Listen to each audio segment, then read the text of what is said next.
The Draconian High Council had always prided themselves on their species' natural superiority.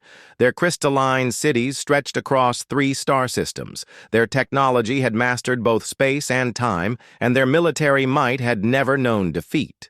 But their greatest source of pride lay in their young. The cubs, whose fierce independence and innate distrust made them the perfect warriors from birth. Commander Zixathara observed the human colony ship's wreckage scattered across the barren moon of Kepler 442c. The vessel had crashed during what appeared to be a routine evacuation from their dying homeworld. Standard protocol dictated a quick salvage operation, strip the ship of useful technology, catalog any survivors for the labor camps, and move on. The humans were a recent addition to the galactic community, barely spacefaring technologically, primitive and utterly unremarkable. "Scan complete, Commander," reported Lieutenant Velkine. "No adult survivors detected. However, we're reading 17 juvenile life signs in the ship's emergency shelter."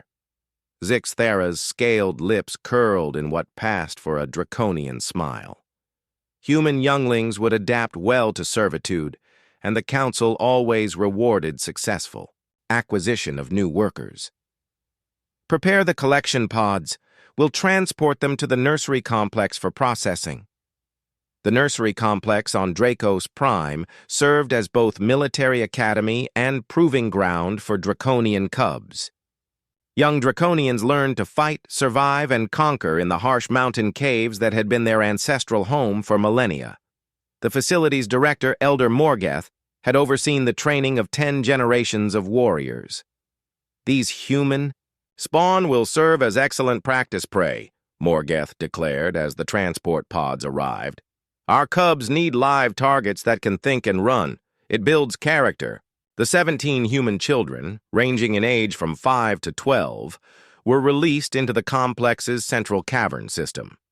The Draconian cubs, each standing twice as tall as their human counterparts despite being roughly the same age, watched with predatory anticipation. Their parents observed from elevated platforms, expecting to witness another demonstration of Draconian superiority. What happened next would be discussed in whispers for generations. 8-year-old Maya Chen had lost her parents in the crash. As the oldest of her group, she had instinctively taken charge of the younger children, keeping them calm during their terrifying journey to this alien world. Now, as massive reptilian younglings circled them with obvious hostile intent, she made a decision that defied every survival instinct. She sat down. "What are you doing?" hissed 12-year-old David, the only child older than her. "They're scared too," Maya said quietly, studying the Draconian cubs. Despite their size and fearsome appearance, she recognized something in their posture. The same tension she'd seen in her little brother when he tried to act tough after their parents disappeared. The lead Draconian cub, Carthax, approached with claws extended. His training had prepared him for fleeing prey, for desperate attacks, for pleading and tears. He had not been prepared for a small alien child who looked directly at him without fear and said, "You don't really want to hurt us, do you?" Carthax froze. In Draconian culture, direct eye contact was a challenge that demanded violent response. But this human's gaze held no aggression, only a strange warmth that made his chest feel oddly tight. "We're all alone here," Maya continued, her voice barely above a whisper. "Maybe we could be alone together instead?" The watching adult Draconians stirred uneasily as their cubs began lowering their claws. This was not how the exercise was supposed to proceed. Over the following days, the human children did something unprecedented in Draconian history. They integrated seamlessly into the cubs' social structure. Maya discovered that young Carthax suffered from nightmares about disappointing his warrior father. 10-year-old Zilnara revealed that she felt weak compared to her brothers. 6-year-old Hexmore admitted he was terrified of the dark. In return, the human children shared their own fears and stories. They taught games that required cooperation instead of dominance. They showed the cubs how to comfort each other without showing weakness, a concept that didn't exist in Draconian culture. The breakthrough came on the seventh night. Little Tommy, only 5 years old, had been crying for his mother. The sound echoed through the caverns, and typically such weakness would have triggered the cub's predatory instincts. Instead, young Carthax gently nudged the human child toward his own sleeping nest. "Sleep here," the cub rumbled in his broken galactic standard. "Carthax, keep watch." Elder Morgeth discovered them the next morning. 17 human children, sleeping peacefully in a pile of Draconian cubs, all tangled together like a multi-species litter. Tommy had somehow ended up curled against Carthax's massive chest, tiny human fingers wrapped around one enormous claw.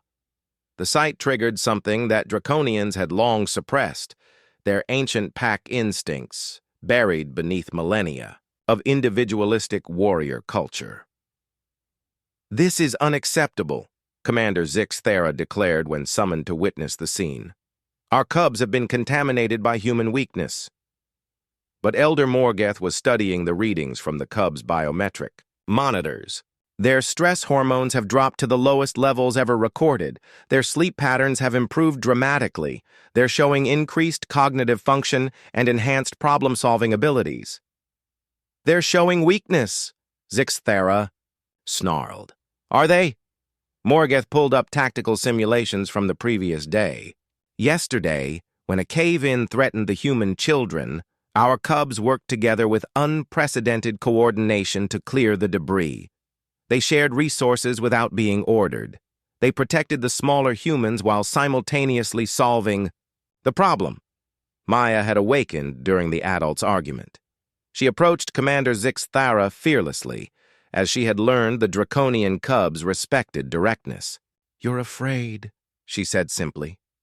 Zixthera's crest flared dangerously. "I fear nothing, human whelp."